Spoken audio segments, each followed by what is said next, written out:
Hoje eu vou contar um pouco a história do nosso Portal da Luz. O início desse portal, ele tem uma história do idealizador desse projeto, que é o Senhor Divino João Cavion e sua esposa, Eulália Casagrande Cavion, e moravam afastados, onde não tinha hospital, não tinha nada, e o irmão dele, né, de 7 irmãos, ele era o mais velho, e esse irmão veio a falecer sem conseguir assistência médica, porque eles não tinham como levá-lo a um hospital, e ele acabou sofrendo muito essa dor de ver aquele irmão sofrer sem ajuda e sem condições. Então ele se fez um juramento que quando ele ficasse mais velho e que ele tivesse condições de ajudar, ele iria então fazer uma instituição para atender pessoas carentes como ele foi. Para fazer esse projeto todo, é óbvio que precisavam pessoas para vir se juntar a ele. E aí então ele idealizou na cabeça dele de fazer então, além do centro espírita, que foi a nossa primeira construção, né, o nosso início, ele também tinha a ideia de fazer um centro, então, uma escolinha para as crianças, como começou a escolinha Nosso Lar, hoje, Centro Assistencial Portal da Luz, né? A primeira casa foi o Centro Espírita Portal da Luz, depois a segunda foi a nossa escolinha, depois foi feito, então, o Centro de Eventos, né? Que está até hoje, né? Sendo um grande auxiliar para podermos, então, manter a instituição. Meu nome é Isabel, eu coordeno o Serviço de Convivência e Fortalecimento de Vínculos aqui no Portal da Luz, no qual atendemos 80 crianças como meta, né, dentro do nosso projeto. Meu nome é Irene, trabalho há 17 anos no Centro Assistencial Portal da Luz e é muito bom e gratificante servir eles. Eu sou a Marilei, sou assistente social aqui do Portal da Luz.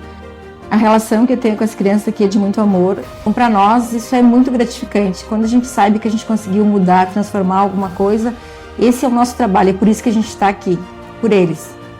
E a gente vem aqui trabalhar por amor, a gente se dedica porque a gente gosta daquilo que a gente faz e se sente feliz de poder colaborar um pouquinho no meio de tanta situação dramática como nós estamos presenciando hoje.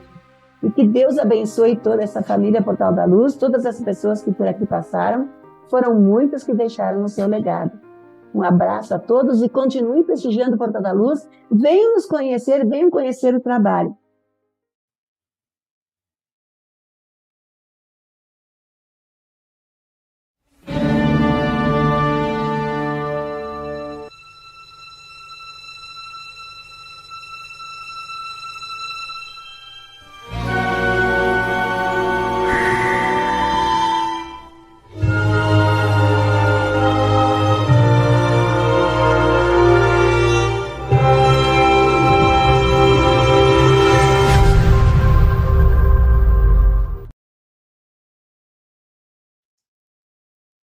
Boa noite, meninos.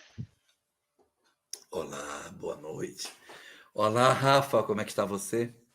Eu estou muito bem, cada vez melhor. Boa noite, Cleide. Boa noite, Jorgito Elahá. Como você está, Cleide? Como vai Fernandópolis?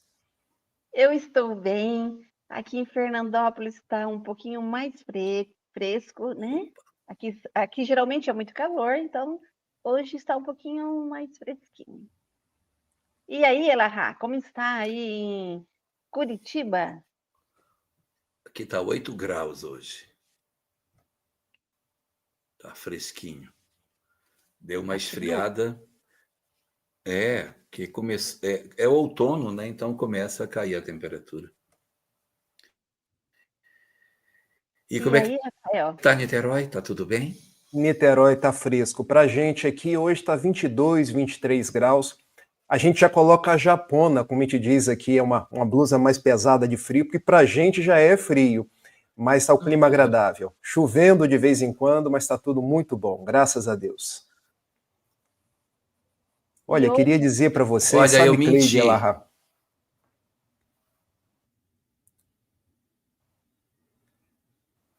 Tá mais quente? Eu acho que ele travou, Cleide. O Elahá travou? Não, não travou, não. Travou. Travou, Elahá? Espera aí. Não, é que eu vi que eu menti para vocês. porque eu disse que estava 8 graus e não está 8 graus, não. É que estava medindo uma outra cidade, agora que arrumou a cidade. Está 17. Eu achei estranho, não tá, de manhã estava 14, mas chegar a 8, agora está certo, está 17 graus. É porque 8 graus, ele só com essa camisa, né, Cleide? Estaria estranho, né? Eu achei estranho. Eu Estava pensei, noutra 8 graus cidade a é bem temperatura do frio, país. né? Sim. Então, e hoje nós estamos no 4º século, né? Segunda parte, é isso? Exatamente. Olha, Cleide e Elahá, eu quero dizer para vocês que eu tenho recebido muitas menções positivas a esse programa, elogios, e os elogios eu mando todos para Jesus, mas eu quero admitir, Elahá, que quando você deu a ideia da gente fazer esse programa, eu não imaginei que a repercussão fosse ser tão positiva, porque lembrar os séculos do cristianismo, lembrar histórias que às vezes não são tão agradáveis, eu pensei que pudesse afugentar as pessoas. Mas é exatamente o contrário, sabe, Cleide? Eu acho que a gente tem dentro de nós essas histórias, de uma certa forma, vibrando. Então, quando a gente começa a falar, eu acho que a gente vai lembrando inconscientemente, a gente tem um apreço por elas. Então, quero dizer da minha alegria de fazer parte desse projeto e de estar ajudando a gente a resgatar essa memória, não para repetir, mas para ressignificar. Elahá? Oi, eu estou Elahá, aqui. tá É que eu estou aqui. tentando ajustar o. Estava tentando ajustar o clima, vou largar de mão, depois eu ajeito isso. Olha, Rafa, eu também tenho recebido muitas notícias elogiosas ao trabalho. Muito bom. Eu fico muito, muito feliz com a gente estar podendo fazer isso me agrada demais. Saber que as pessoas têm se agradado do que tem sido apresentado também me agrada muito. Mas só respondendo aí a questão que a Cleide estava colocando, sim, nós quando fizemos o projeto desse trabalho, nós definimos que seriam 20 lives. Uma live para cada século. Fizemos a primeira, segunda e a terceira. Quando foi na quarta live, que foi a última que a gente fez, eu disse para o Rafa, antes dela começar, disse, hoje eu acho que um século a gente não coloca numa live só. E realmente era muita coisa, aquela mudança toda da institucionalização do cristianismo, que acontece ali com Constantino e Teodósio. Isso tudo levaria bastante tempo para a gente poder melhor organizar essas ideias. E aí é por isso que esta live está oferecendo para nós uma leitura de uma segunda parte do mesmo século, que é o século IV. Então, assim, vai ser a live 5, mas é o século IV, parte 2. Vai ficar meio desencontrado aí, mas a gente entendeu que seria interessante para garantir uma melhor inteligibilidade desses conteúdos. E antes de tudo, de começar, depois eu falo, deixa a Cleide terminar. Deixa a Cleide fazer a prece. Vamos lá, então. Então vamos, gente. Vamos agradecer aqui a serenar os nossos corações e trazer o nosso Mestre Jesus aqui bem pertinho de nós, bem pertinho da nossa mente, bem pertinho de nosso coração. Pedir a Ele que nos envolva neste trabalho que está sendo feito, Senhor. Que a espiritualidade amiga envolva os nossos irmãos, o Elahá, o Rafael, que vai falar para nós outros com propriedade e sabedoria. Obrigada, mestre amigo, por esta oportunidade que estamos tendo de falar em seu nome. Obrigada a toda a espiritualidade, amiga, companheira que nos acompanha aqui neste trabalho. Envolva todos os nossos irmãos que estão assistindo esta live neste momento e a todos aqueles que virão ter acesso a este estudo. Obrigada, Senhor, e que assim seja.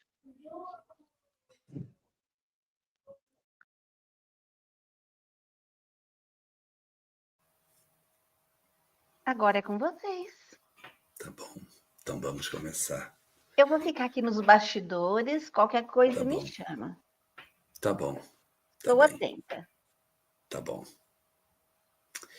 Bom, nós vamos começar o nosso estudo de hoje, mas antes de nós começarmos, antes de qualquer comentário sobre os nossos estudos, eu queria primeiro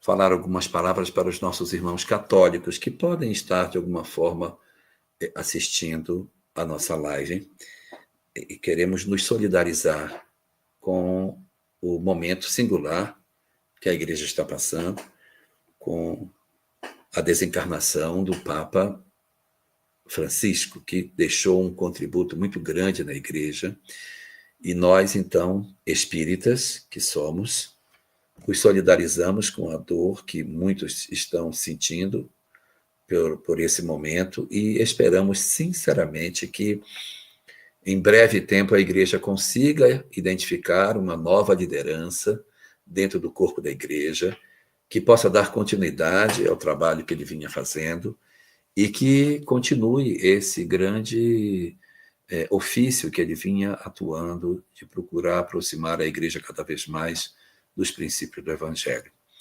Então, fica aqui a nossa fala de sensibilização com esse momento e a nossa solidariedade aos corações que, nesse momento, sentem a partida desse líder tão importante do nosso século XXI. Bom, eu quero aproveitar e ratificar todas as suas palavras, Elahá. Eu fiz parte da Igreja Católica até os 18 anos, mamãe e minha irmã estão lá até hoje, e de uma forma geral, a gente sabe dos sentimentos envolvidos com a desencarnação desse Papa. Porque esse Papa se aproximou em demasia dos princípios do Evangelho. Logo que ele iniciou, ele fez uma proximidade com a pureza dos ensinos de Jesus. Procurou mais simplicidade, procurou mais o contato com as pessoas, reviu algumas propostas da Igreja que eram muito rígidas, de forma a que as pessoas pudessem participar das cerimônias da Igreja, pudessem voltar à Igreja.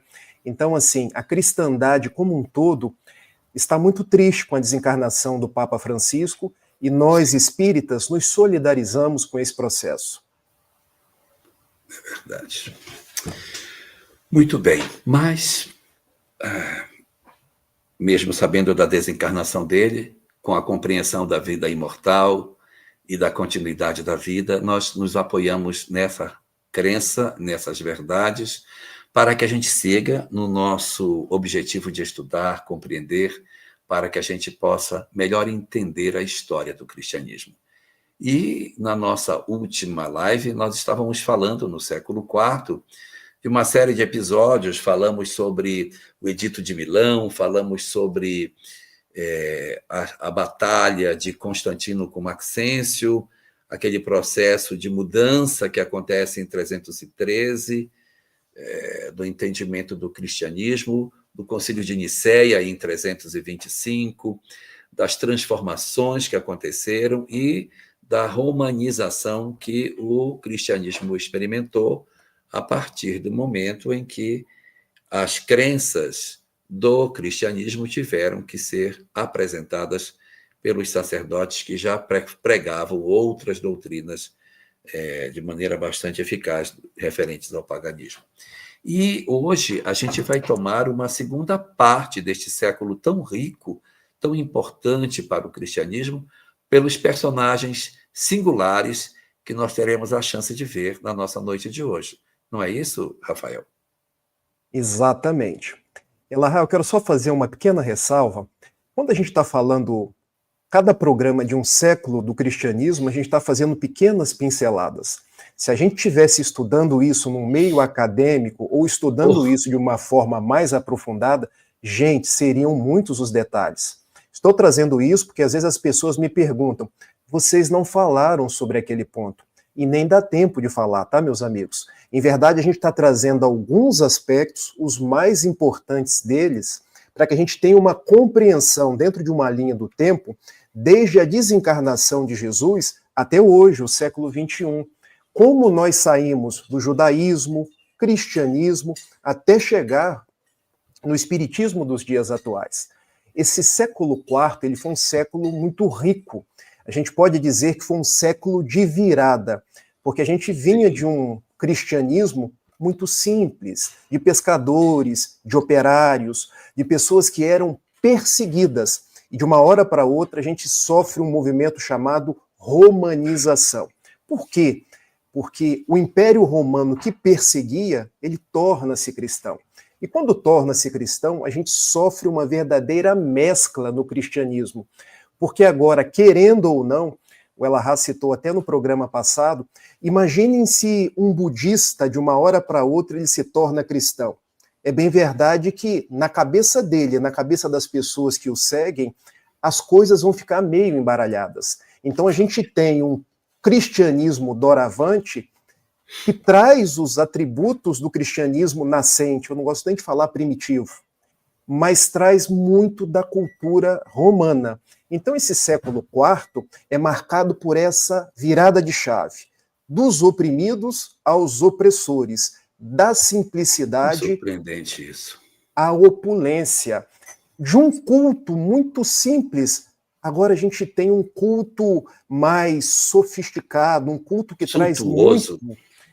Exato, um culto que traz muito da cultura greco-romana, porque falar em mitologia, falar em filosofia, a gente volta lá na Grécia, muda os nomes para entender um pouco da mitologia romana, e a gente acaba trazendo muito disso para dentro do cristianismo. Então, Elahá, nós começamos na semana passada falando sobre Constantino, o que virou a chave, o imperador que tornou o Império Cristão. Depois nós falamos do Concílio de Nicéia, que é o primeiro dos concílios ecumênicos ou universais, ocorrido em 325 da era cristã. Mas o século IV traz muito mais coisas. No século IV, a gente precisa falar do Concílio de Laodiceia, em 364. Sim. A gente precisa falar de Teodósio, por uma razão muito simples. O que Constantino fez foi o Édito da Tolerância, o Édito de Milão, em 13 de junho de 313. Mas o Império não se tornou cristão ali. Foi uma tolerância, uma abertura do culto. O Império se tornou... A parada da perseguição. Exato. O Império se tornou oficialmente cristão em 380, com Teodósio. E em 381 nós tivemos o segundo concílio ecumênico e o primeiro de Constantinopla, 381, que ratifica o credo niceno. O que é o credo niceno? A Santíssima Trindade. Deus, Filho, Jesus e Espírito Santo são a mesma pessoa, que combateu as ideias de Ário.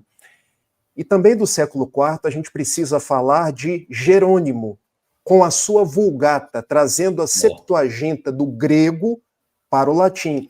E isso, olha, você vai quebrar essa live em duas. Vou não. E Elahá, a gente precisa falar de Agostinho de Hipona. Porque Agostinho de Hipona, dentro da patrística, que é os pais ou os padres da igreja, os apologetas, os que defendem a fé, foi dos maiores. E a gente precisa ver a história de conversão dele e quais as heresias ele perseguiu. Então, dando um voo panorâmico, a gente precisa falar sobre essas coisas.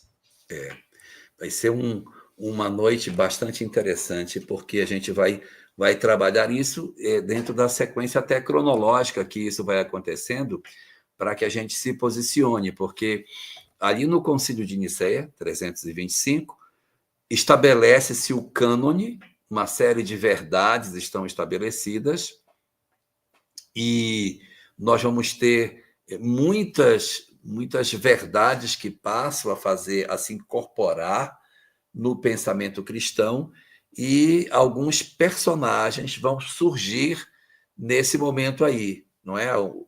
Vamos ter o surgimento de alguns grandes pais da igreja logo após esse momento aí desse concílio, né? Exatamente. Por onde a gente começa, Elahá? Eu acho que a gente pode começar pelo Concílio de Laodiceia, em 364, que na verdade Não é nem bem um concílio, é um sínodo que ocorreu em 364. Qual a diferença entre um concílio e um sínodo? Um concílio tem uma característica universal. Chamam-se bispos presbíteros do mundo inteiro para discutir o cânon, o credo, a apostolicidade daquilo que vai ser a norma da igreja. E um sínodo é um encontro local. Então, em 364, se reuniram numa daquelas igrejas primitivas que é citada no texto do Apocalipse, para discutir alguns artigos de fé. E o que é mais importante, que é discutido em Laodiceia, Larra, pois é, o dia santo deixa de ser o sábado, o dia do descanso previsto no texto do Êxodo, e passa a ser o dia de domingo. Estabelece em Laodiceia que Dominus, domingo, seria o dia do Senhor. Isso marca... Então, vai lá. Então, isso é interessante porque... Por que motivo que domingo se chama domingo? Porque domini, em latim, é Senhor. Domingo é dia do Senhor. E por que o domingo passa a ser tão importante? Porque foi no domingo que as mulheres foram ao sepulcro e encontraram o túmulo vazio. Eu não vou dizer que Jesus ressuscitou no domingo, porque se eu disser que ele ressuscitou no domingo, eu vou perguntar, ele estava onde no sábado? Na sexta-feira à noite ele estava morto? É lógico que ele ressuscita logo após a sua crucificação, né? Claro, ele está vivo. Mas assim, elas vão encontrá-lo vivo no domingo de madrugada. Então a gente fala que ele ressuscitou ao domingo, mas elas vão descobrir que ele estava ressuscitado no domingo. E como há essa grande alegria da ressurreição, então esse dia passa a ser chamado o Dia do Senhor. Na cultura judaica, ele é Yom Tov, ele é o primeiro dia, ele é o primeiro dia, só o primeiro dia, ele não é domingo, é o primeiro dia. E o sábado como sendo o mais importante. Quando chega o cristianismo, disse, não, tem o sábado aqui, né? Mas o domingo que é o dia importante. Então, há essa mudança. Por que a missa é domingo? Por que é domingo a missa? Porque foi no domingo que o Cristo foi encontrado ressurreto e, portanto, se celebra, a missa é para celebrar a ressurreição. Então, o Concílio de Laodiceia, ele vai trazer isso, que é essa revisão, e ele faz uma coisa interessante também. Ele revisa o pensamento anterior de que a Santíssima Trindade era verdadeira, não é isso? Não é assim, Rafa? Sim. Olha, eu vou acompanhando as pessoas, a gente tem muitas pessoas cultas no nosso chat, verdadeiros estudiosos. A Glícia Marli Fornazier, ela está falando de Ambrósio de Milão. É porque, lembram-se que eu falei no início, que não dá para a gente citar todo mundo? Ambrósio de Milão foi o responsável, as suas pregações, pela conversão de Agostinho de Hipona. Então nós vamos tangenciar Ambrósio de Milão. Sim, Elahá. O que você me perguntou mesmo? Eu acabei respondendo a mudança. Que Laodiceia desconstrói a Santíssima Trindade. Sim.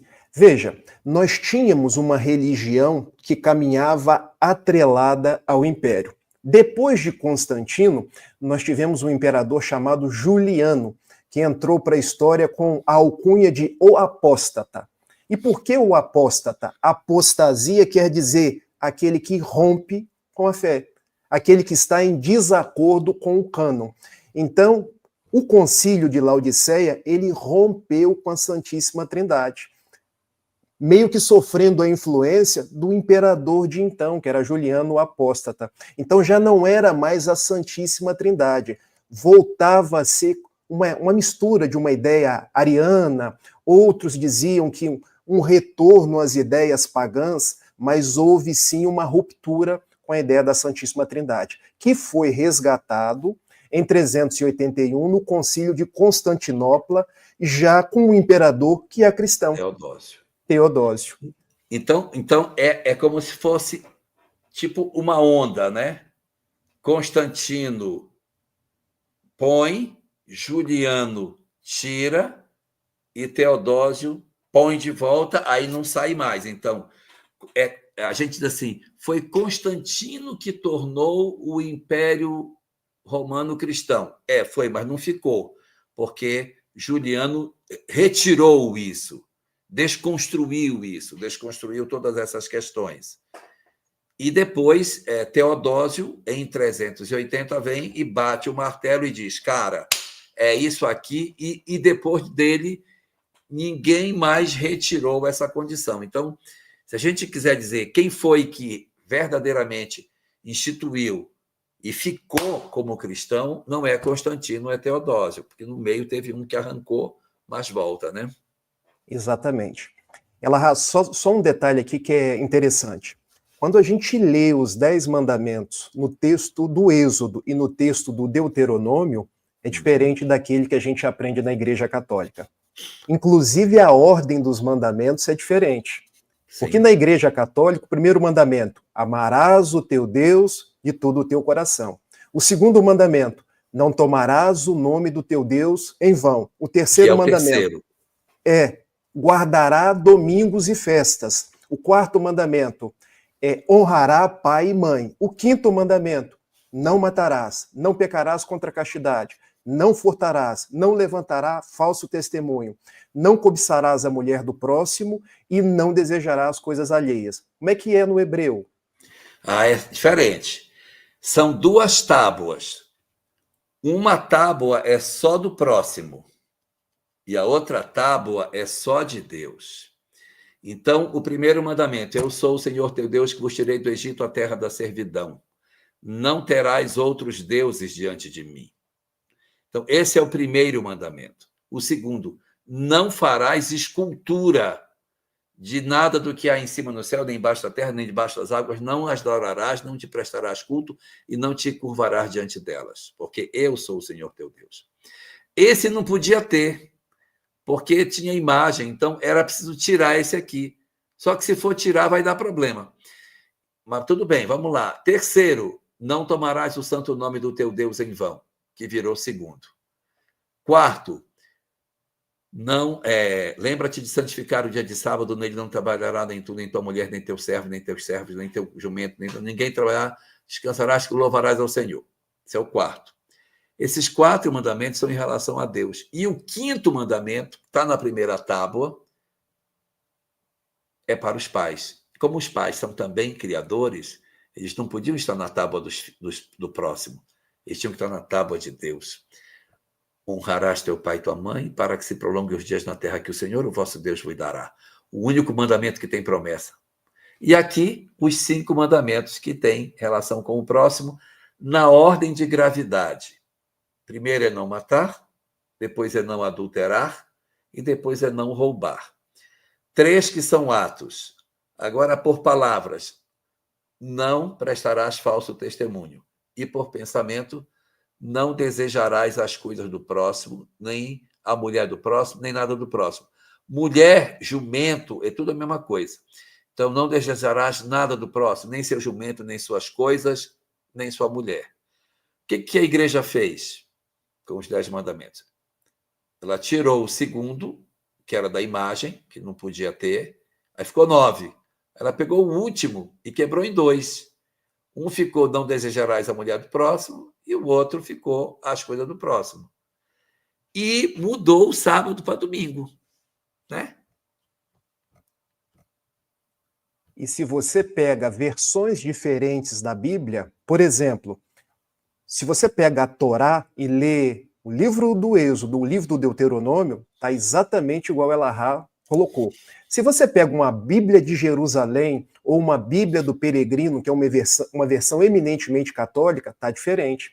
A igreja trocou, gente. Trocou por conta das imagens, porque tem a adoração das imagens, e trocou porque foi trocado o dia de descanso. Deixou de ser o 7º, conforme a tradição judaica, e passou a ser o domingo.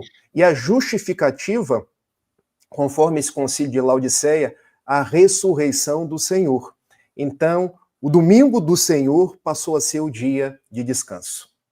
Basicamente, então, ela... Vai lá. Eu acho que eu vou até me antecipar nisso aqui, porque a gente iria falar na live número 12, mas eu vou falar agora. Ele está falando de imagem. Na igreja ortodoxa não tem imagem, tem ícones. Isso. Você entra numa igreja grega, numa igreja russa, não tem escultura, tem pinturas. Mas eles não dizem que é pintura, eles dizem que é ícone, e que ícone não é imagem, é uma escrita. Eles dizem que aquilo é uma escrita, não é um desenho. Vamos lá. E tem uma questão interessante. Você sabe que houve rixa entre os cristãos se a gente poderia ou não adorar imagens? Porque alguns, principalmente aqueles que iam para o deserto, os monges, não, mas espera aí, nós estamos trazendo algo que é da cultura romana. Veja como a cultura romana, ela se imiscuiu na cultura cristã. Porque não tinha adoração de imagens, mas os romanos adoravam o deus Júpiter, a deusa Diana, tinham os seus altares. Então o que os cristãos começaram a fazer? Bom, se tem essa adoração, agora eu vou adorar os santos da igreja. Então construíam-se os altares, não mais para Júpiter, para Diana, mas para os santos da igreja. Isso ficou uma confusão tão grande, eu estou antecipando o século que vem, até o concílio de Calcedônia, em 451, quando se decidiu que se poderia adorar imagens. Então a igreja foi desconstruindo parte do cristianismo nascente. Basicamente, o que se decidiu no concílio de Laodiceia foi isso. Primeiro, uma mudança no que tange ao credo niceno.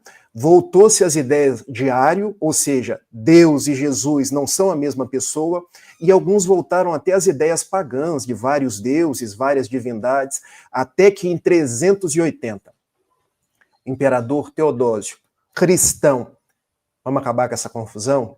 Agora não é édito de tolerância ou de Milão mais, agora o império é cristão, ponto final. E está batido o martelo. Bateu o martelo. E em 381 ele chama, e é interessante a união da parte religiosa com a parte do Estado. Ele chama um outro concílio, o segundo, universal, ou ecumênico, agora o concílio de Constantinopla, a cidade criada por Constantino. E ali eles referendam o credo niceno. O que é o credo niceno? Deus, Jesus e Espírito Santo são a mesma pessoa. Creio em Deus Pai, Todo-Poderoso, Criador do céu e da terra. Eu não vou continuar porque as pessoas conhecem. E referenda também que, a partir de agora, sendo um império cristão, todos são obrigados a ser cristãos também. Olha, tem uma questão aqui que eu queria colocar. Esse concílio de Constantinopla, esse concílio de 380, ele acontece em Constantinopla, mas ele está ligado ao Império Romano. Por que ele não é em Roma? Por quê? Porque o Império Romano do Ocidente havia caído. Em 374, houve a queda do Império Romano do Ocidente. Porque o que aconteceu com o Império Romano? Ele era um só, ele foi dividido em dois, Constantino unificou, mas depois ele volta a se dividir. E quando ele está dividido, ele tem duas capitais, uma capital em Roma e uma capital em Constantinopla. Em 374, quer dizer, antes desse concílio aí que a gente está falando, esse pedaço do império que estava para o Ocidente, ele vai ruir, ele tomba. Alarico acaba invadindo Roma e derruba o imperador. O imperador era um menino de 13 anos na época. Ele nem estava em Roma, ele estava em Ravenna, quando Alarico cerca Roma e toma a cidade para si. Então, e quando ele vai atrás do imperador, que ele vê que é um garoto, ele diz assim, não vou nem matar esse cara, que não vale nem a pena. É um menino, ele é um garoto. Para você ver o quanto que o império estava enfraquecido, o quanto que o império estava fragilizado. Então, ele chega lá e vê o garoto, e faz o seguinte, manda ele embora, deixa ele viver em paz, mas eu não vou fazer nada para ele, e fica com o império tomba, cai, né? E ele acaba sendo o responsável. Odoacro é que derruba, né? Alarico cerca e Odoacro é Odoacro que que toma, na verdade, Roma. Então, como em 374 eu não tinha mais o Império Romano do Ocidente, esse concílio vai ser feito na outra capital do único Império Romano que sobrou, que é o Império Romano do Oriente. Fica com o nome de romano, mas está lá em Constantinopla, que é a capital hoje da Turquia. Né? Elahá, quando a gente passa a estudar a história, você sabe que a gente medita até no que eles discutiam à época. Parte dos cidadãos romanos disseram à época que o império caiu porque ele se tornou cristão. Aqueles que eram cristãos disseram exatamente o contrário. Se a gente não tivesse se tornado cristão, não restaria nem a parte oriental.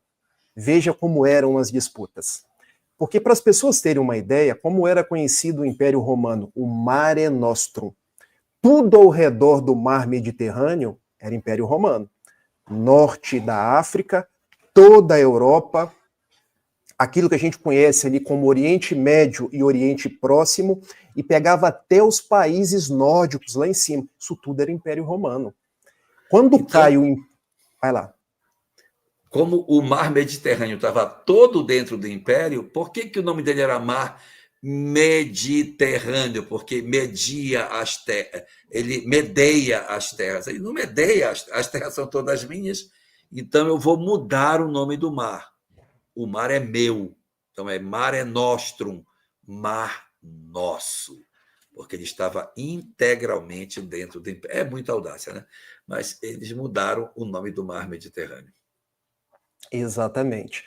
E quando cai a parte ocidental, caiu basicamente pelas invasões bárbaras. E na semana, daqui a 15 dias, a gente vai falar dos visigodos, dos érulos, dos vândalos. Olha como é que os nomes, né? Vândalos. Até hoje a gente tem vândalos remontando aquela época. Mas fica a parte oriental. A parte oriental era basicamente onde é hoje a Turquia, a Grécia, parte ali da Síria, tanto que a Igreja Ortodoxa, que no cisma do século XI ficou conhecida como Igreja Ortodoxa, é exatamente naquela parte ali. A Igreja Ortodoxa grega, a Igreja Ortodoxa russa, a Igreja Ortodoxa da Armênia, mas isso só a título de curiosidade. Acho que a gente pode mudar um pouco o tópico agora, né, Elahá? Pode. Porque... Tá. Antes de entrar em Agostinho, eu acho que a gente poderia falar um pouco de Jerônimo, porque Jerônimo, no século IV, ele é muito importante, porque Jerônimo começa a fazer uma versão da Bíblia para o latim. Porque, veja, eu tenho uma Tanar, que é o Antigo Testamento, a Torá, Neviim, que são os profetas, mas Ketuvim, que são os escritos. Todo escrito... Retuvim, que é todo escrito em hebraico. Eu tenho um Novo Testamento praticamente todo escrito em grego. O grego, naquela época, era como se fosse o inglês, era a segunda língua, todo mundo falava o grego. E o Império era romano. Qual era a língua do Império? O latim. Então, Jerônimo, ele vai para a cidade onde nasceu Jesus, Belém, nas proximidades daquela que ficou conhecida como a Igreja da Natividade, e começa a fazer uma versão latina da Bíblia, que é conhecida como a Vulgata Latina. E por que Vulgata? Porque ele queria vulgarizar, tornar comum, tornar da língua do povo. Só que nós temos alguns problemas. Qual o primeiro problema? O primeiro problema é que o Antigo Testamento, não sei falar com essa condição dela rana. Torá são o texto em português, quando a gente quer fazer uma sigla, a gente coloca E entre as consoantes. Então, por exemplo, IBGE.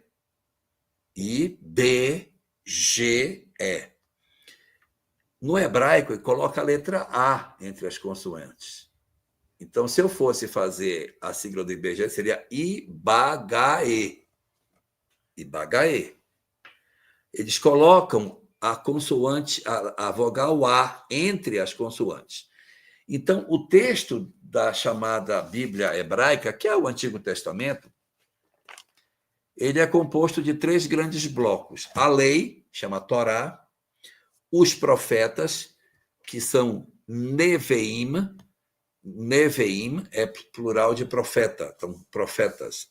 Navi é o profeta. Neveim ou Naveim são os profetas. E Retuvim são os escritos. É um R gutural, Retuvim.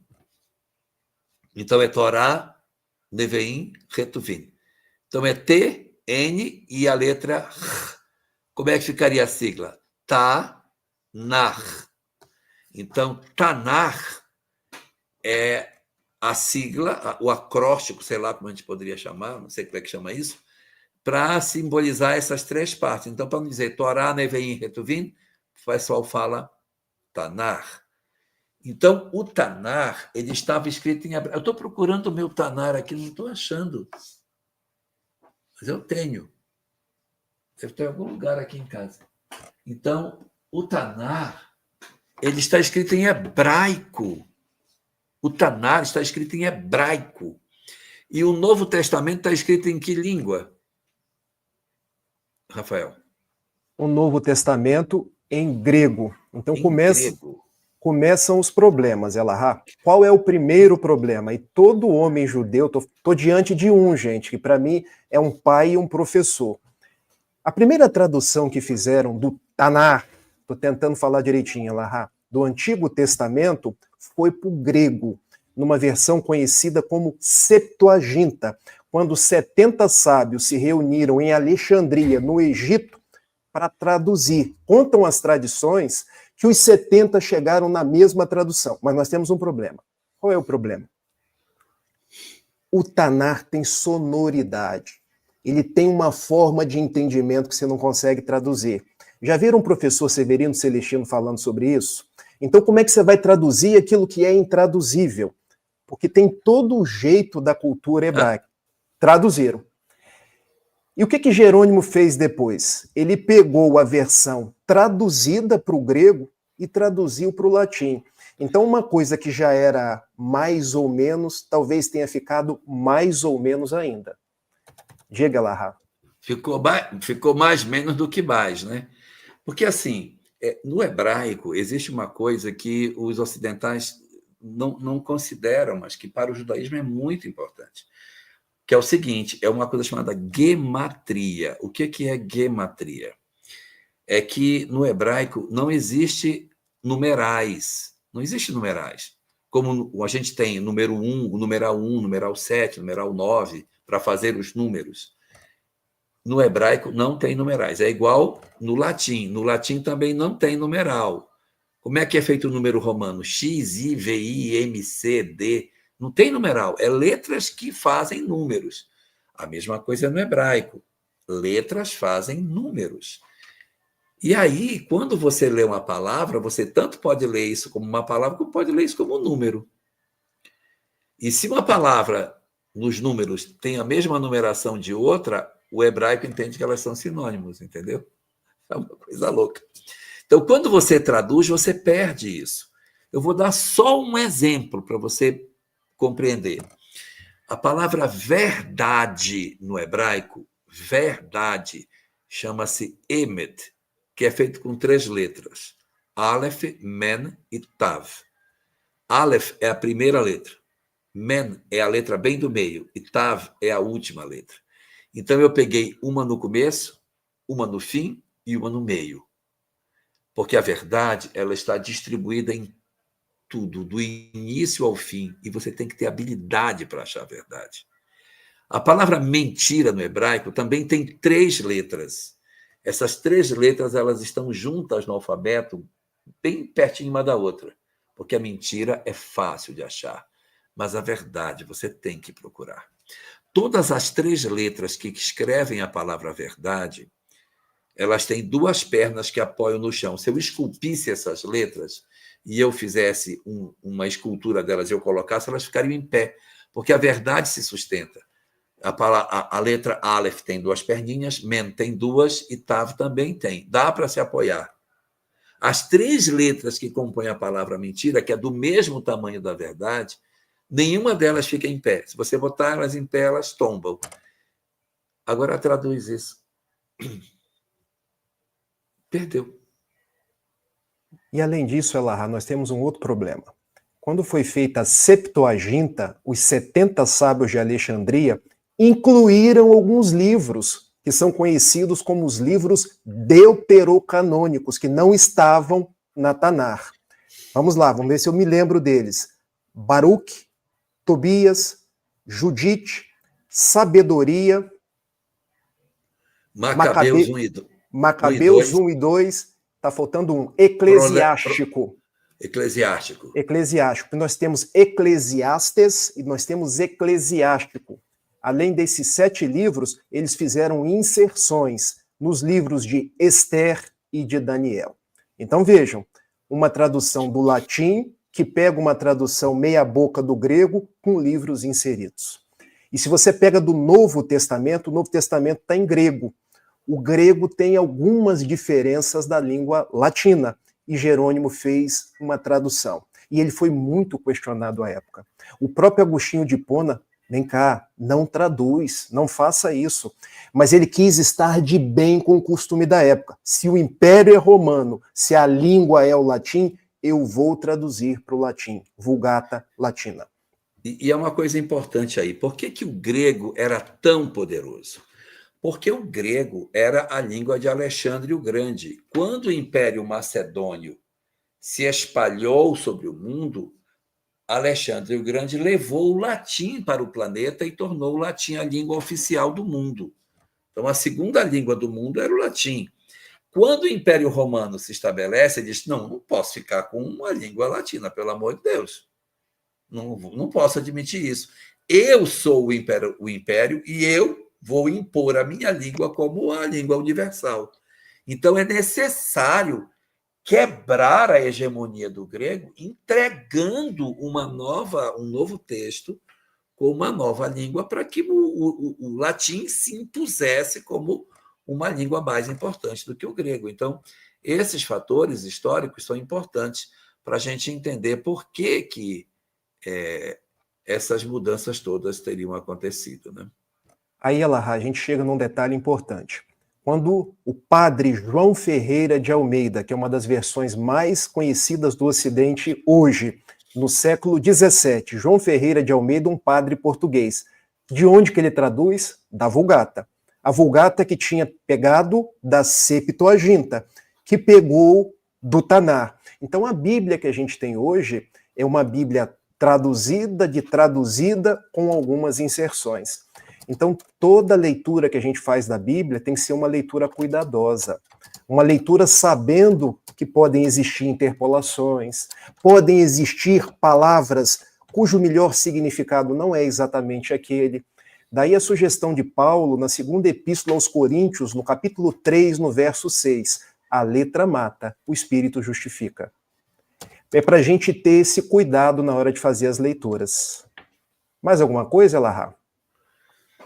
Existem também alguns que falam que João Ferreira de Almeida teria traduzido do holandês, tá? Que ele pegou, ele dominava o holandês, aí ele pegou do holandês e puxou. Aí, quer dizer, saiu do hebraico, foi para o grego, do grego foi para o latim, do latim foi para o holandês, e do holandês já ia para o português. Então, há esse ponto também, que comenta-se sobre a tradução de João Ferreira de Almeida. Mas isso não é o mais importante. O mais importante é a figura de Jerônimo, porque existe uma coisa muito interessante que Jerônimo fez. Quando Jerônimo recepciona o Antigo Testamento, ele está consolidado. O Antigo Testamento é um texto velho, já estava na mão dos rabinos há muito tempo, os pergaminhos eram conhecidos, já tinha sido traduzido para o latim, então estava mais pacificado esse texto. Mas o texto do Novo Testamento não estava pacificado, estava um mingau aquilo. Porque ninguém tinha dito assim, o cânone do Novo Testamento é este. Havia evangelho de todo tipo de personagem. Então, Jerônimo também é importante não só pela tradução, mas pela eleição de qual seria o cânone do Novo Testamento, né? Exatamente. Nós já falamos isso em lives anteriores, mas é bom a gente reforçar. Existem 100 textos, no mínimo, que são apócrifos. O que são os textos apócrifos? São textos que a igreja não reconheceu a autenticidade. Mas quem era a igreja? Eram esses apologetas, esses defensores da fé. Era Eusébio de Cesareia, era Jerônimo que fez a Vulgata. Em verdade, somente no século XVI, no Concílio de Trento, que a igreja bateu o pé. A partir daqui são esses. E criou-se o Index Librorum Prohibitorum, bem depois. A partir de hoje, qualquer outro livro além desses é proibido. Mas quem começou com isso foi lá atrás. Então Jerônimo, olha, o livro do Apocalipse tem que ficar. Até então não se tinha certeza se o livro do Apocalipse ia ficar. Existem cartas, por exemplo, de Judas, cartas que existiam à época, essa entra ou essa sai. Então essa formação do cânon passou muito por Eusébio de Cesareia e passou também por Jerônimo. E os evangelhos também, porque tinha evangelho de todo mundo, né? Tinha. O proto-evangelho de Tiago, o evangelho gnóstico de Tomé, o evangelho de Maria de Magdala. Olha, nós temos até o pseudo-evangelho de Mateus. Muitos desses textos foram descobertos recentemente numa biblioteca de Nag Hammadi, no Egito, em 1945, 1946, são textos que hoje estão sendo estudados. Aliás, tem coisas desses textos, Elahá, que a gente sabe, mas não sabe de onde tirou. Por exemplo, todo mundo sabe que os pais de Maria chamavam-se Joaquim e Ana, São Joaquim e Santana. Da onde surgiu isso? Pode procurar nos 4 evangelhos, não estão. Não tá. Isso não está, mas se você for no Corão Sagrado, tem. E o Corão... Cadê o Corão aqui? Corão, meu Deus, eu não estou achando mais nada que é meu. O Corão, ele tem uma surata toda dedicada a Maria, chamada Mária. E no Corão está dito o nome dos pais dela. Então, eles vão pensando num canto, no outro, aparece no proto-evangelho de Tiago, uma informação aqui ou lá, e vai se formando essa tradição. Por exemplo, nós não temos nos evangelhos que a cidade de João o Batista era Ain Carim, mas todo mundo diz, João era da cidade de Ain Carim. Os pais dele, né, Zacarias. Exato. O Christoph está perguntando, a Bíblia do Brasil não foi tradução da versão de King James Version. Essa é uma versão inglesa que foi muito utilizada para a construção das Bíblias protestantes dos Estados Unidos. Nós temos algumas Bíblias no Brasil que provêm da King James Version, mas aqui no Brasil, Nova Almeida atualizada, Nova Almeida corrigida, Bíblia de Jerusalém, Bíblia do Peregrino, nós temos em menor quantidade essa Bíblia do rei James, que era o rei da Inglaterra. Vamos passar para Agostinho, Elahá? Bora, que o tempo está voando. Vamos lá. Vamos acabar esse 4º século hoje. Quem foi Agostinho? Agostinho de Hipona. Ele não nasceu em Hipona, ele nasceu em Tagaste, na antiga Numídia. Quem viu Gladiador 2 ouviu falar de Numídia, que era no norte da África. Terra de guerreiros, terra de gente que gostava de proteger seu território, terra de valentes, mas também terra de grandes religiosos. O norte da África foi muito profícuo na construção de grandes apologetas, porque nós temos cidades como Tagaste, Cartago, Tebas, Alexandria, são todas no norte da África. E Agostinho de Hipona, ele nasceu em 354 na cidade de Tagaste. E a gente pensa que Agostinho de Hipona nasceu santo, mas não. A gente precisa falar da conversão de Agostinho, porque a gente ouve falar da conversão de Saulo, que virou Paulo, ou de Miriam de Migdal, Maria de Magdala, mas ele também foi um homem que se converteu. Ele tinha uma santa dentro de casa, Elahá, que era a mãe dele.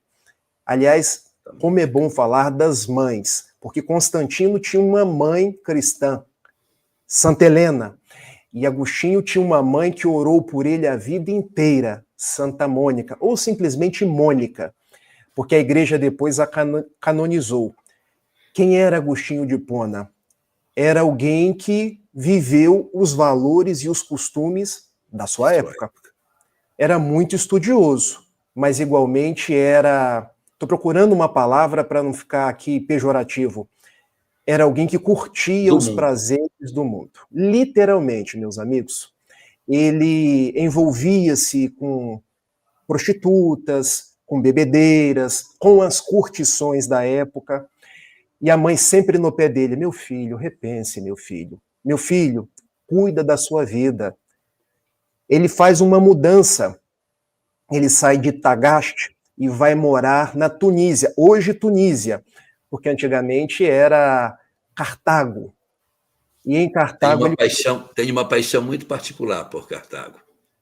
Qualquer hora você fala de Cartago para as pessoas. Em Cartago ele começou a estudar, porque além dele ser alguém muito voltado aos prazeres, Elarrat, inclusive, ele conta isso num livro notável, que vale a pena ler, quem quiser se aprofundar, chamado Confissões. Ele escreveu 2 livros notáveis. Um chama-se Confissões, o outro chama Cidade de Deus. Em Confissões, ele narra que viveu com uma concubina por mais de 10 anos. Inclusive, teve um filho com essa concubina chamado Adeodato. A conversão dele veio depois, porque ele também era um homem muito vaidoso, gostava de estudar, ele lia os clássicos, ele queria dar aulas, ele gostava de ser reverenciado pelo seu saber. Então, num primeiro momento, ele estuda a doutrina de Mani, ou Maniqueu, que é um doutrinador da Pérsia, do século III. E o que dizia Mani ou Maniqueu? Que a estruturação do universo se funda em 2 forças. É uma eterna luta do bem contra o mal, da luz contra as trevas. São os extremos. Então, desse digladiar de forças é que vai surgir a maturação do bem. Então, quando nós dizemos hoje que uma pessoa é maniqueísta, é que ela não consegue sair dos extremos. Está sempre achando que algo precisa duelar, precisa digladiar. Então, no primeiro momento, ele se faz maniqueísta. Depois, Elarrat, ele se torna neoplatônico, porque ele começa a entender a vida sob o prisma do platonismo. Então ele lê as obras de Platão, de Plotino, e começa a entender a realidade do mundo como se nós tivéssemos um mundo sensível, ou o mundo das ideias, e um mundo das essências, onde o mundo material. Dizendo no popular, como para nós os espíritas, o mundo espiritual e o mundo material, que Platão chamava de mundo sensível e mundo inteligível, o mundo das formas e o mundo das ideias. Então ele começa a entender essa divisão dos mundos. E Platão dizia que era por meio da razão, do entendimento, que a gente poderia fazer o caminho entre um e outro. E a mãe dele: meu filho, repense, meu filho, vai evoluindo a sua forma de pensar. Ele se torna tão vaidoso que ele vai para a Europa dar aulas. E é na cidade de Milão que começa o processo de conversão dele. Porque havia um bispo em Milão, chamado Ambrósio, que foi citado aqui no nosso chat. E ele, ouvindo as pregações de Ambrósio, falando de Jesus, falando da beleza do evangelho, ele começa a se converter. Num primeiro momento, ele faz uma junção do platonismo com o cristianismo. É isso, dizia ele. É exatamente isso.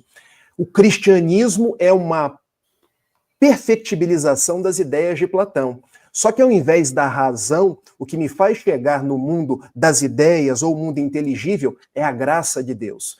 Mas o pensamento dele ia evoluir um pouco mais. Porque um dia, o momento da conversão dele, era um domingo, no ano de... Deixa eu pegar a data certinha aqui, 387. Ele tinha 33 anos, idade de Jesus. 33 anos. Ele estava passeando num jardim ao redor da igreja e ele começa a escutar uma criança, uma voz de criança, que dizia assim: toma e lê, toma e lê, toma e lê. Não posso dizer se isso é verdade, mas isso faz parte da tradição da vida de Agostinho. E ele pega da Bíblia e vai lê-la. E quando ele pega a Bíblia, ele abre na carta aos Romanos e cai no versículo 13 e 14 do capítulo 13 de Romanos, que eu vou ler para vocês. Eu separei aqui.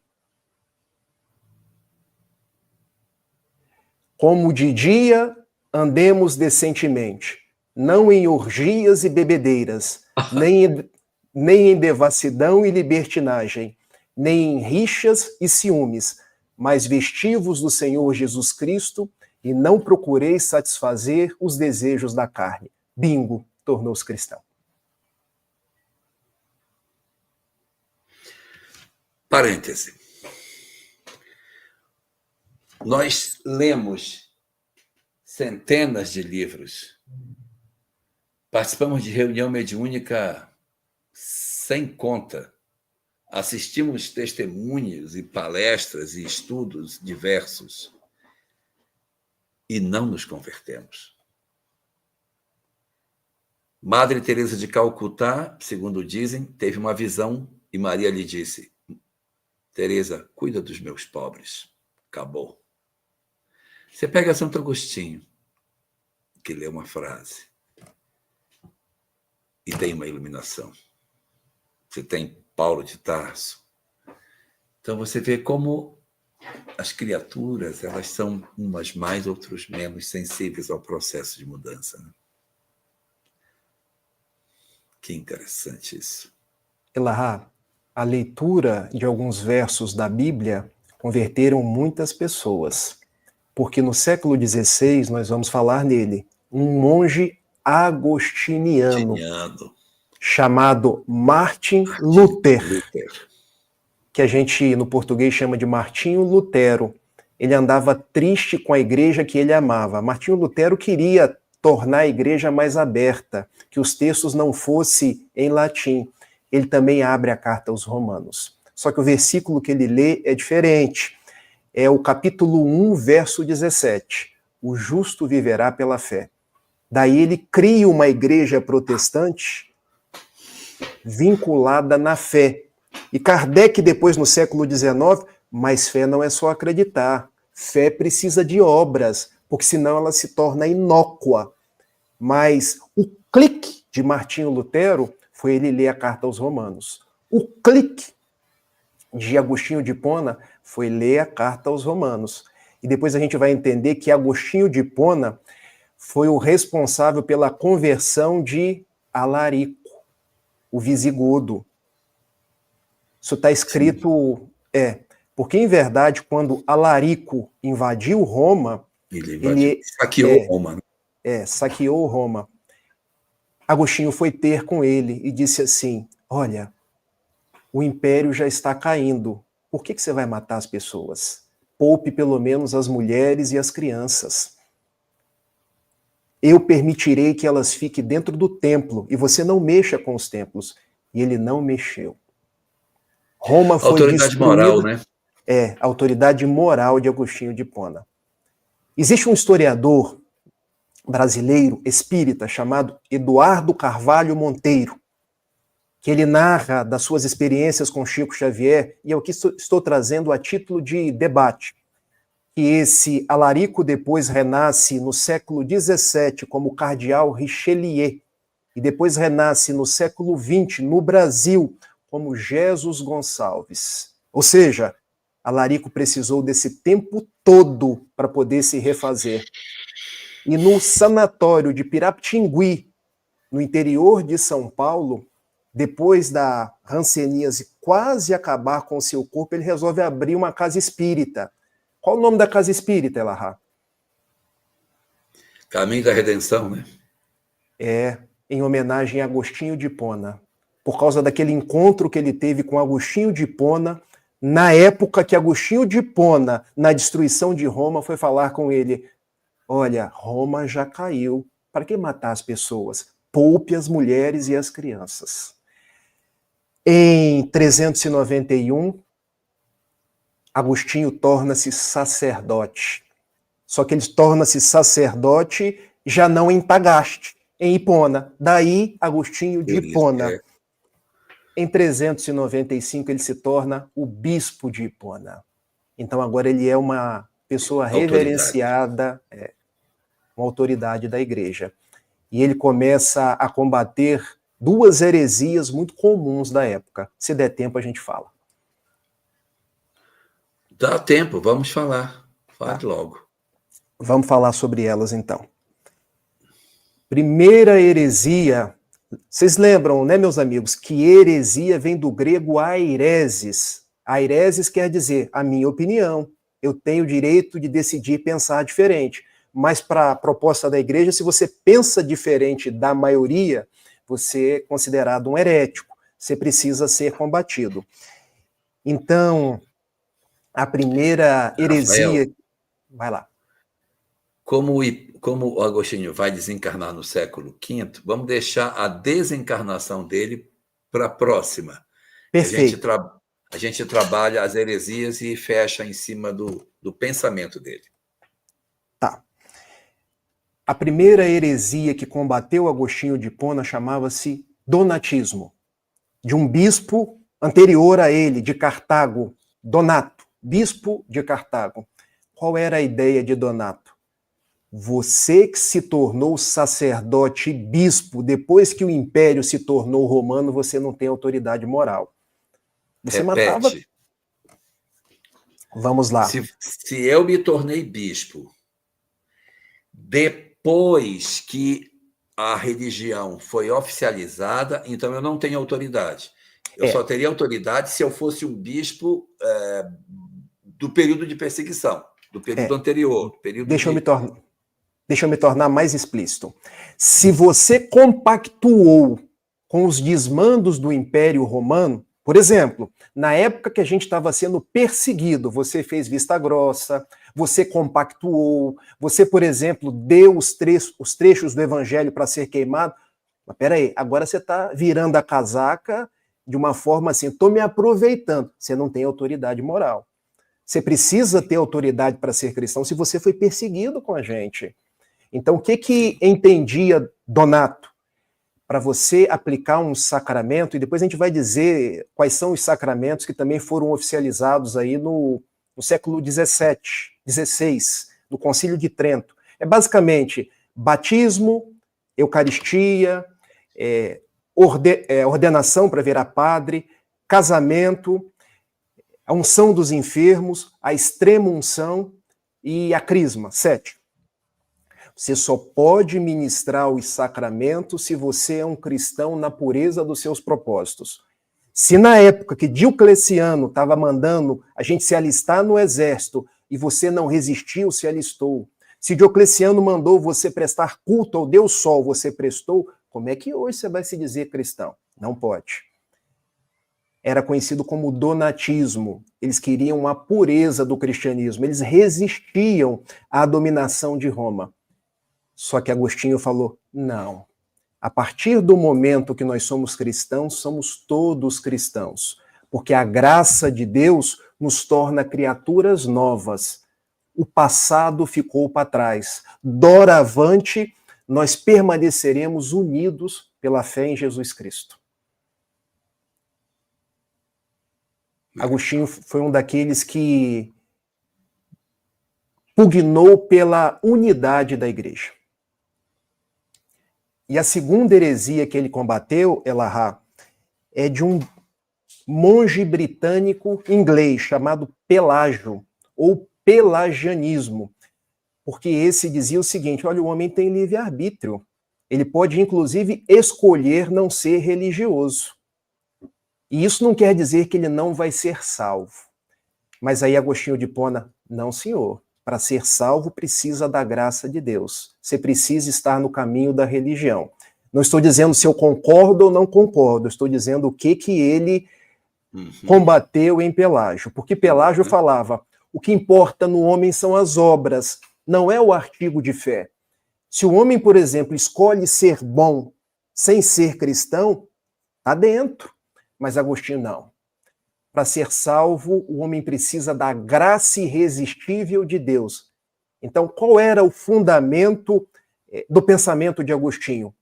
A graça, ela é irresistível. É mais ou menos o pensamento protestante dos dias atuais. Deus não escolhe os capacitados, mas capacita os eleitos. Ou seja, para você ser salvo num determinado momento, você tem que aceitar Jesus e receber a graça dele. Então foram as duas heresias que ele combateu.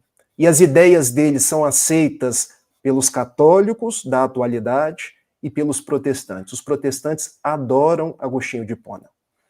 E os espíritas adoram Santo Agostinho das Obras Básicas. Muito Exatamente. bom. Rafa, a gente tem que ver que tem algumas questões que tem para a gente responder aqui. Nós já estamos com mais de hora que a gente está conversando. Eu acho que a gente pode passar para as perguntas para a gente poder... Cadê a Cleide? Acho que a Cleide foi embora. A Cleide sumiu. Aqui estou. Pensei que você tinha dormido, Cleide. A Cleide foi embora para assistir novela. Olha, nós temos aqui, ó, por gentileza, a Marilda Leite. Por gentileza, gostaria que falasse um pouco sobre como deu início a Casa do Caminho e também por que Paulo é chamado do apóstolo dos gentios. Ela disse assim, sei que estas perguntas estão relacionadas ao início da série, mas não acompanhei ao vivo. Assisti os depois, porque tive conhecimento da série. Muito acompanhei ao vivo o primeiro e o segundo. Não assistiu nem o primeiro nem o segundo século. Assisti os depois, o terceiro e o quarto, né? Então, ela quer saber como surgiu, como deu início a Casa do Caminho. A Casa do Caminho ela deu início logo após a crucificação, com os discípulos que, tentando encontrar um propósito para a divulgação da mensagem de Jesus, viam no amor ao próximo o grande elemento. Então, ela surge logo após a crucificação. Os discípulos se organizam para fazer uma casa de caridade. E isso é muito singular, porque o amor do Cristo era tão intenso que ele cria discípulos que amam o próximo, diferente de outros grandes reveladores que criaram eremitas que foram se iluminar distante da humanidade. Ele cria uma proposta diferente. Não, como é que eu vou me iluminar? Ficando e cuidando dos miseráveis. Depois isso vai mudar, mas a Casa do Caminho surge assim.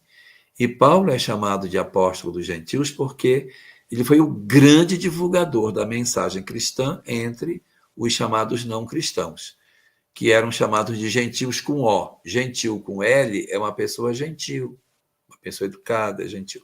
Gentil com O significa não é judeu. Os não-judeus chamam os não-judeus de gentil. Os judeus chamam os não-judeus de goi. Então, ele é o grande apóstolo dos goi, ou seja, daqueles que eram fora do judaísmo. Fulano é goi. O que é que ele é goi? Ele não é judeu. Então, ele pegou a mensagem que era de dentro do judaísmo, porque o cristianismo nasceu dentro de Israel, e levou para os não-judeus. A ideia da circuncisão, do sábado, tudo isso vai sendo revisada na medida em que Paulo vai levando esse evangelho. É por isso. Ana Lúcia, por que Pedro é tido como o primeiro Papa? Quer falar, Rafa? Vamos lá.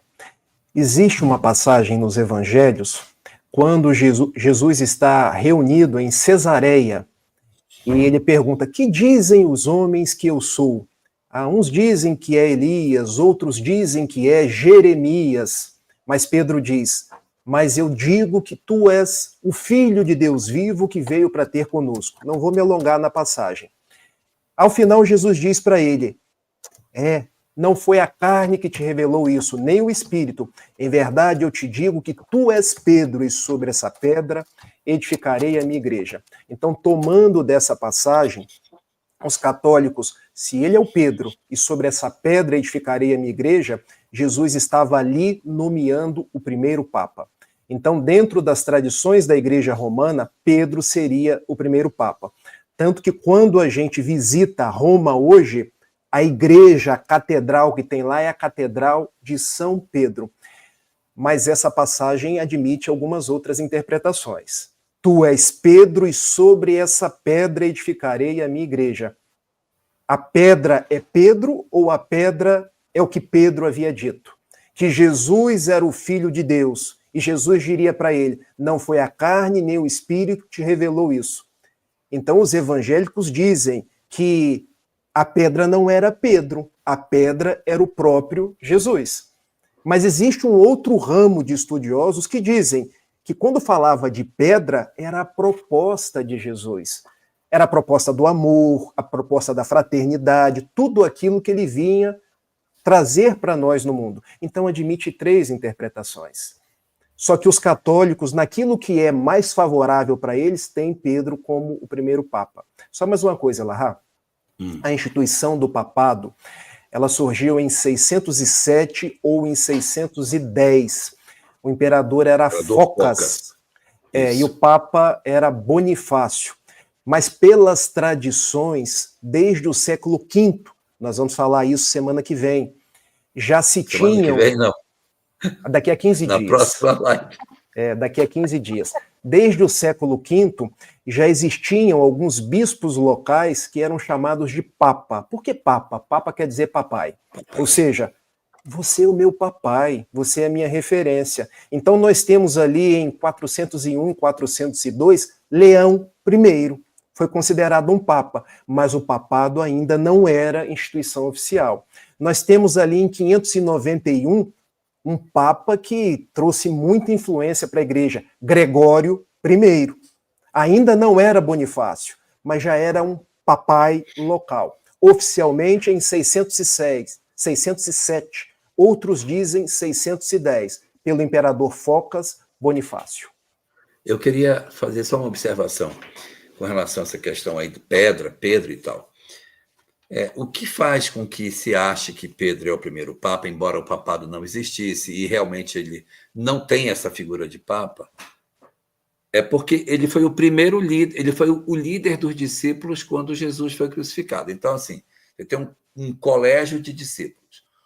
O Cristo foi crucificado. Quem tomou conta? Quem foi que disse assim, gente, vamos por aqui? Foi Pedro. Então, como ele se apresentou como uma liderança e Paulo de Tarso ainda não tinha surgido, então deu-se para Pedro a primazia de ser o primeiro, porque ele vai ser o condutor do grupo com todas as dificuldades que ele tinha nessa primeira etapa do cristianismo. E aí, a quem vai ficando como liderança, a tradição cristã resolveu chamar estas pessoas de continuador da ideia da liderança e deu a eles o título de papa, embora nem existia esse conceito durante boa parte dos séculos. Nesse século que a gente está estudando, que é o século IV, a ideia de uma pessoa para ser o líder máximo ainda não tinha surgido. Vai surgir depois, tá? Então, isso é importante saber. Aglícia, e a importância de Ambrósio em Milão? O Rafael já comentou, é ele que faz as pregações que começa a sensibilizar Agostinho de Hipona para que ele se converta. Essa que é a importância dele. Ele é o conversor de Agostinho. Ambrósio de Milão foi um grande pregador daquele século V. Hoje os livros de história registram pouco a figura de Ambrósio de Milão, mas ele teve uma importância dentro do cristianismo muito marcante, porque além de converter Agostinho, ele foi muito importante no processo de unificar os cristãos. A Cris, seria verídico que foi o bispo Atanásio que criou a crença na Trindade? Quer falar? Fale. Atanásio foi um daqueles que lutaram pela crença da Trindade. O que foi o Concílio de Nicéia em 325? Havia um grande religioso de Alexandria, ele era ário, um grande estudioso, alguém que tinha conhecimentos profundos, E qual era a tese de Ario? Olha, Jesus é sim um homem a ser seguido, mas ele não é Deus. Ele pode ser perfeito, as suas ideias maravilhosas, mas isso por si só não torna ele Deus. Então foram para o concílio de Nicéia. E um dos debatedores, porque o que é um concílio? Levantam-se teses. A tese de Ario foi levantada. E um dos principais debatedores foi Atanásio. Não procede. Se Jesus não fosse Deus, como é que Jesus seria o nosso Salvador?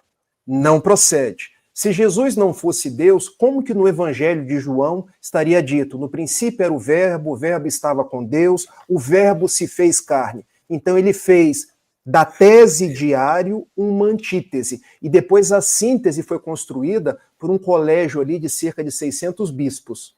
Olha, a tese de Atanásio está certa. A Santíssima Trindade deve prevalecer.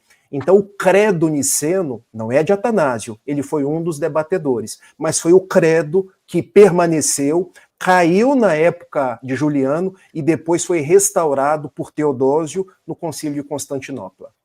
Ele foi importante nesse processo, mas ele não é uma figura isolada com isso. Foi validado. Nós temos aqui uma outra pergunta, Caroline. Existe alguma informação confiável sobre o que aconteceu com o corpo físico de Jesus, histórica ou espiritual? Olha, não sei o que você chama de confiável, não é? Mas o que dá a entender daquilo que os evangelhos nos apresentam, eu vou usar os evangelhos como base, é que quando Jesus reaparece, ele reaparece a portas fechadas. Então, como ele aparece a portas fechadas, o que dá a entender? Que ele não tinha um corpo físico, que era alguma coisa que se condensava e se descondensava. Ele aparecia e desaparecia. Então, a leitura que a doutrina espírita faz, baseado nisso, que não é um documento histórico, não é um texto religioso, é que seria uma materialização de um espírito que se materializava e se desmaterializava. Aí você pergunta, tá aí o corpo dele, cadê o corpo dele? Ah, pois é, o corpo dele, né? Olha, existem muitas hipóteses, mas não tem nenhuma confirmação efetiva sobre isso. As hipóteses que existem são, letra A, que é o que está escrito nos evangelhos, que os judeus diriam que, os romanos diriam que os cristãos roubaram o corpo dele, para dizer que ele apareceu. Então, pega o corpo dele, dá um sumiço no corpo, que aí, como não tem corpo, vão dizer que ele sumiu, já estava colocado, por isso que os soldados são colocados na porta do sepulcro para tomar conta. Os judeus dizem que os cristãos roubaram, mas é possível que os romanos tenham dado sumiço no corpo dele para que ele não aparecesse. Porque, assim, se eu sou romano e eu não tenho nenhuma preocupação com um prisioneiro judeu, aí o cara diz, olha, esse cara aqui dizem que ele pode reaparecer. É mesmo, é? Vamos dar um sumiço no corpo desse cara. Por que o Império Romano iria respeitar o corpo de um judeu morto? Não faz muito sentido. Não tinha respeito nenhum por isso. Então, eles podem também ter dado sumiço no corpo dele. Então, os cristãos podem ter retirado, que é o que diz os evangelhos, para tentar dar a ideia de que ele teria reaparecido. Segundo, os sacerdotes podem ter roubado para dizer que ele não tinha corpo, não tem como ele aparecer, some com o corpo dele.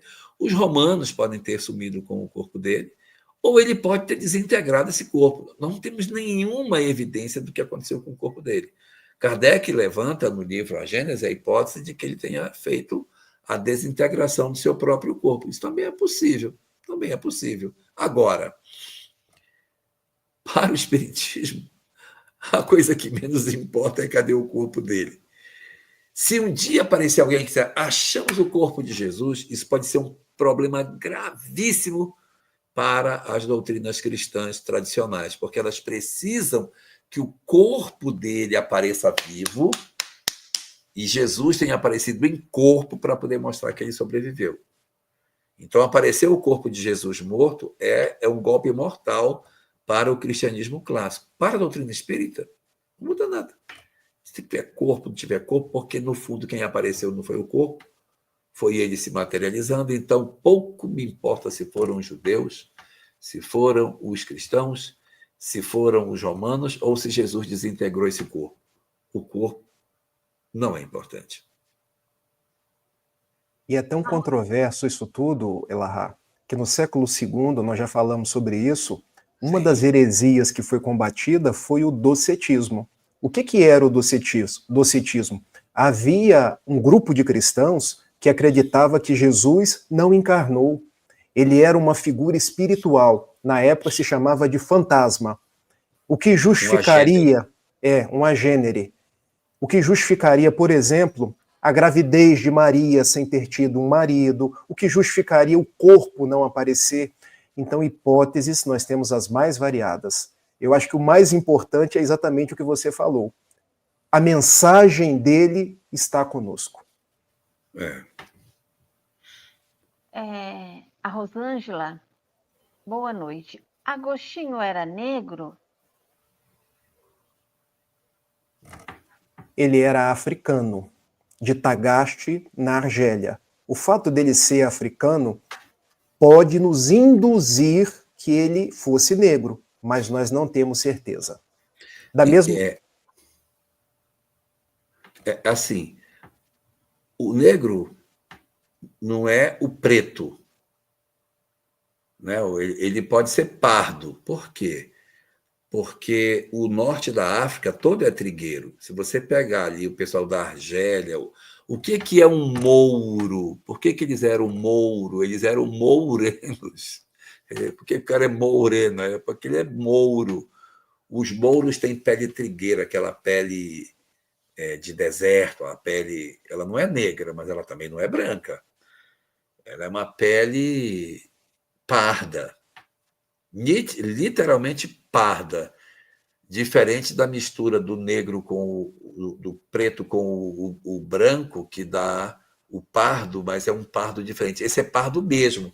A cor da pele é parda. Você pega um árabe típico da região, ele tem uma cor parda de pele, não fruto de uma mistura de duas etnias diferentes, mas a cor da pele dele é assim, marrom, marrom claro. E como aquela região ali é marcada por essa característica, o mais provável é que ele tenha sido um pardo. Agora, se ele foi negro, preto, isso também não tem a menor importância. Ele pode ter sido azul, amarelo, roxo, preto, qualquer coisa, né? Que o que mais importa aqui é a natureza da excelência do seu pensamento e dos exemplos que ele deixou. Você sabe, Elahá, outro dia eu vi um documentário onde a discussão principal era: Cleópatra era negra? Claro, não, ela era descendente de Ptolomeu, não pode ser, ela era grega.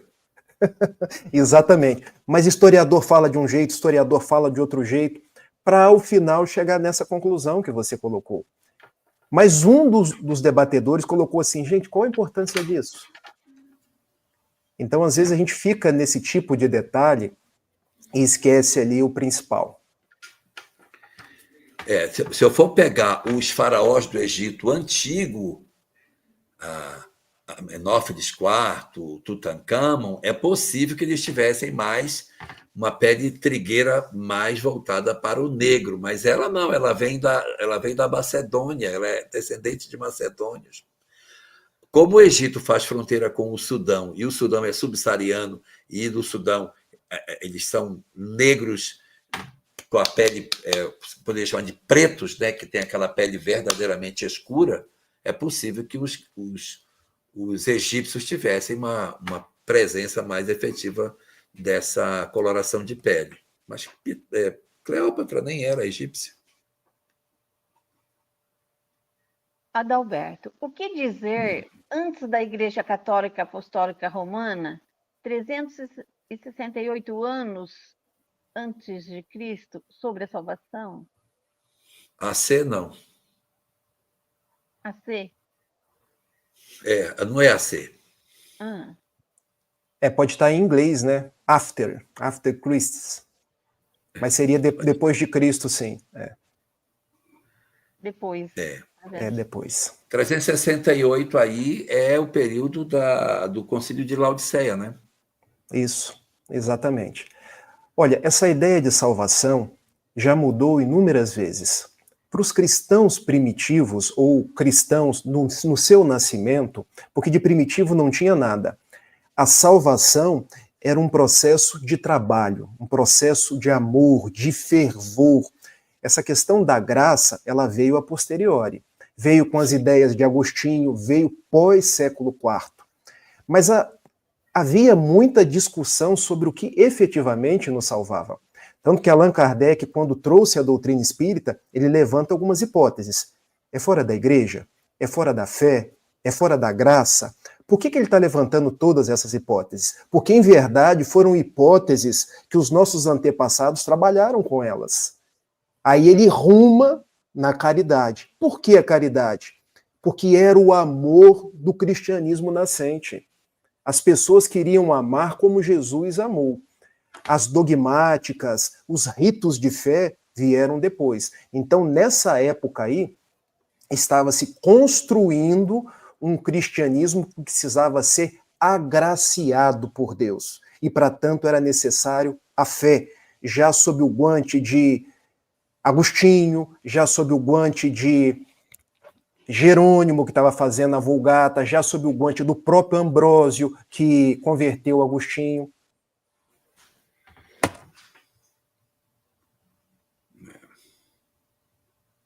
A Leslie, queridos, boa noite. Qual o significado de cristão em sua etimologia? Esse termo ele é criado por Lucas, porque antes disso eles eram chamados de os homens do caminho. E Lucas, que era médico, ele cria esse neologismo, que não é cristão, né? Cristão é em português. Em outro idioma, ele criou em grego, a palavra em grego, cristiano, que é ligado àquele que segue a ideia de Cristo.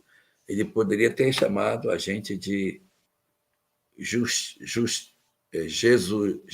alguma coisa, jesuístos, né? Mas ele colocou como cristiano, jesusiano, podia ser jesusiano, mas botou Cristo, ficou até melhor, que é os seguidores do Cristo. Mas a ideia de cristão é criada por Lucas, século I, quando ele passa a designar, a nomenclatura pega e se torna a forma comum de se apresentarem aqueles que eram partidários das ideias de Jesus, que seguiam Jesus. É importante, sabe, Cleide? Só um detalhezinho final. A palavra Cristo, se eu estou dizendo certo ou não, ela me corrige. Ela vem de Christos, do grego, que quer dizer ungido, e também do hebraico. Agora você me corrige. Mashiach, tá certo, Elahá? Mashiach. Messias, que é também ungido, porque os reis de Israel eram ungidos, e o Messias seria aquele ungido por Deus. O nome de Jesus era Jesus. Jesus de Nazaré, Jesus o Salvador, mas depois se entendeu que ele era o ungido de Deus, os Cristos. Então, Lucas, no século I, olha, não são os homens do caminho. Você sabe que eu fui procurar na historiografia para ver se outros autores, além de Emmanuel e Paulo Estevão, falam de caminho? E falam. A psicografia de Francisco Cândido Xavier é algo notável. Homens do caminho, aqueles do caminho. Isso está registrado pelos historiadores.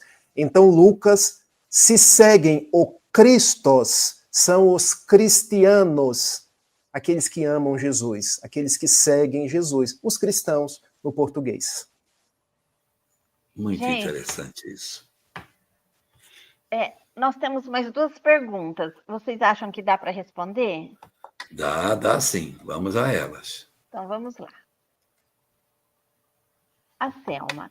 Aprendi num estudo que fiz sobre a doutrina grega ortodoxa que no século XI foi quando a igreja se dividiu entre ortodoxos e católicos. Pode falar a respeito?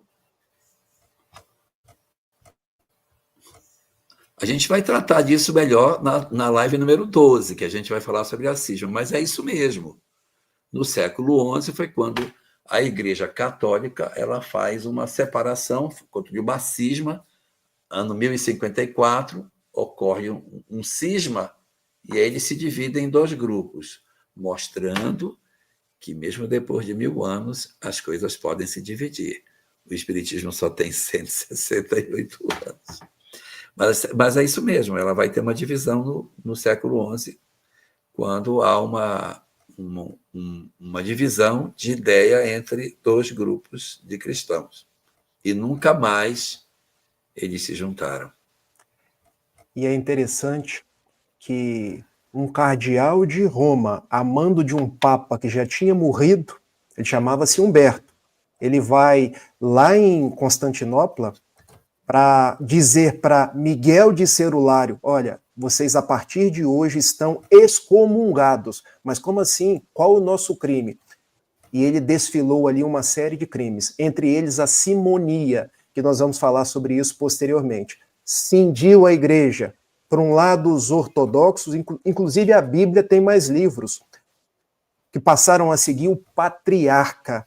Para o outro lado ficaram os ocidentais, que continuaram seguindo o Papa.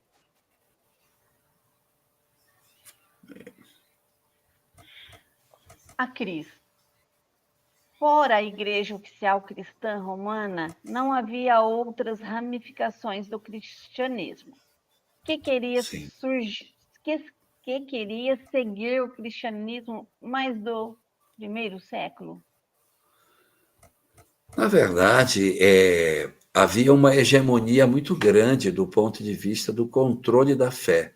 E todos aqueles que se apresentavam com alguma proposta que colidia com a visão dominante eram automaticamente perseguidos. Muito simples assim. Então, as chamadas heresias, elas não sobreviviam porque os que estavam na liderança desse movimento diziam, não. Quem pensa o que é certo somos nós. E então a gente vai ficar dessa forma.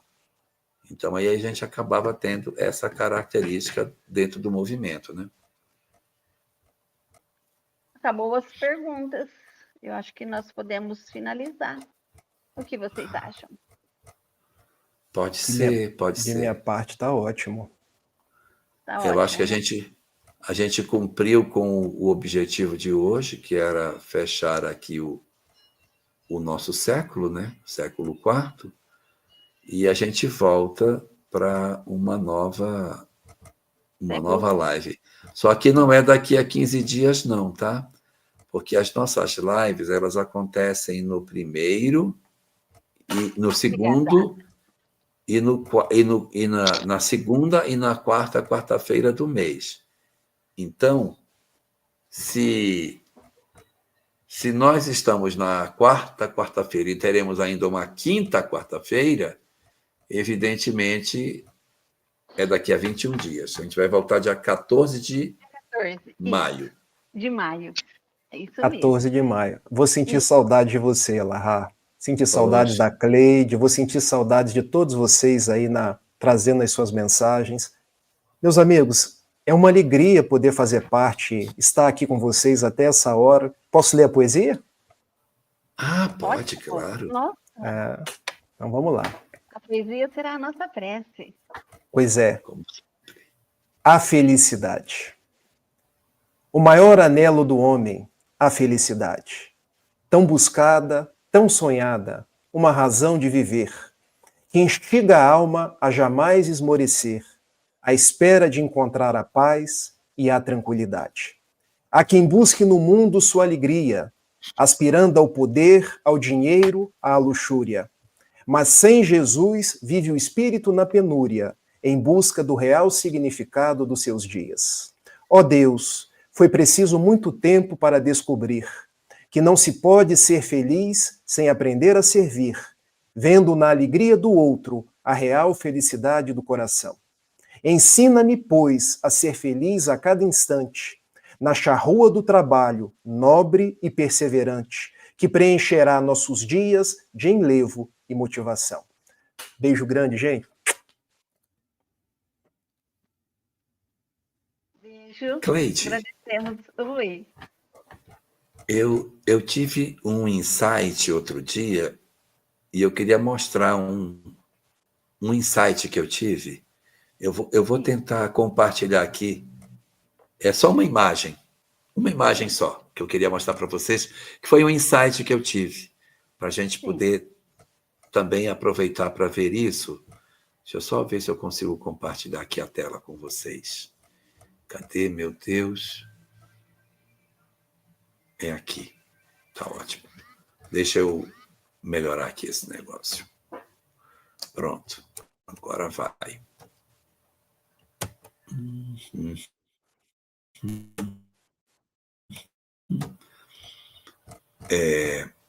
Cleide, compartilha uma tela.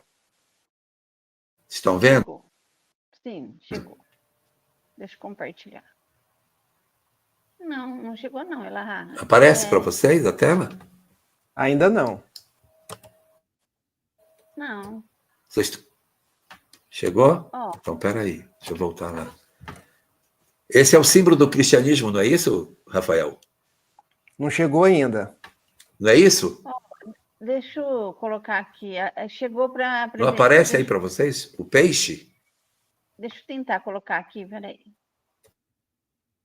Não, ela... Não é possível. Quer enviar para mim? Você consegue enviar no meu WhatsApp? Vou parar, compartilhar e vou compartilhar. Qualquer coisa você envia aqui no WhatsApp, eu tento por aqui.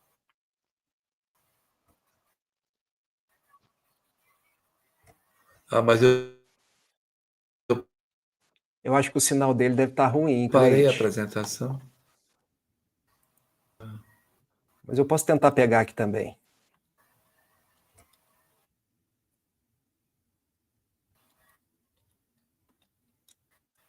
Eu acho que ele travou. Tá, mas nós vamos... Eu travei, mas eu destravei. Espera aí que eu vou tentar. Vou tentar de novo, tá? Se não der certo, eu não ponho mais. A gente fecha a live. Não, só se não uma der certo, imagem. Eu vou dar um jeito aqui, eu faço aqui. Espera lá. Só um instante. Conseguem ver? Sim, agora sim. Chegou. O que é que vocês veem? Um peixe. Um peixe. Tá vendo, Rafael, o peixe? Sim, tô vendo. E se eu cortar esse peixe no meio, o que é que fica?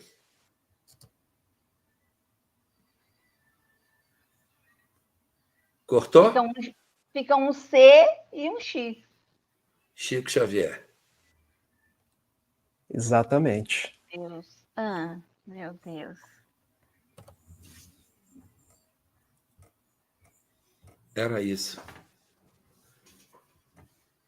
Cleide, Chico Xavier foi um daqueles que veio resgatar a simplicidade do Evangelho. Do peixe. Porque, na verdade, esse peixe aí é do grego, eu não sei pronunciar, Íchites. Ictus.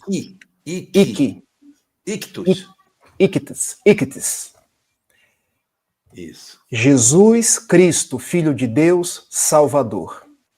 E quando perguntaram para o Chico o que é o Espiritismo, ele respondeu: Uai, sou. O Espiritismo é Jesus de novo no coração do povo. Muito bom. Gente, Rafa, mais uma vez, muito obrigado por tudo que eu aprendi na noite de hoje. Quero, em nome de todo mundo que esteve aqui hoje, agradecer você por tudo que você nos iluminou com seu conhecimento. Eu que agradeço. Marcar o compromisso para 14 de maio, nós nos reencontrarmos aqui para assistirmos o século V, um século muito importante. Vamos ver a desencarnação de Agostinho de Hipona e as grandes lideranças e as escolas que surgem e os conflitos do século que vai surgir. Tem Calcedônia, tem Éfeso, tem muita coisa. Tem o início das imagens, tem Maria sendo chamada de Mãe de Deus. Vai ter muita coisa boa. Eu acho que nós vamos fazer 2 horas a live, vai ser muito bom. Colocar 2 horas vai ser muito bom. Tem as invasões bárbaras, porque a gente acha que o cristianismo sofreu só interferência do império, mas sofreu interferência dos bárbaros. Hoje a gente é uma mistura da simplicidade, da opulência dos romanos e da rixa dos bárbaros. Está tudo misturado dentro da gente. Agostinho de Hipona vai ser sacrificado numa invasão bárbara, né? Exato. Mas é isso aí. Gente, valeu! Valeu! Até a próxima. Até a próxima.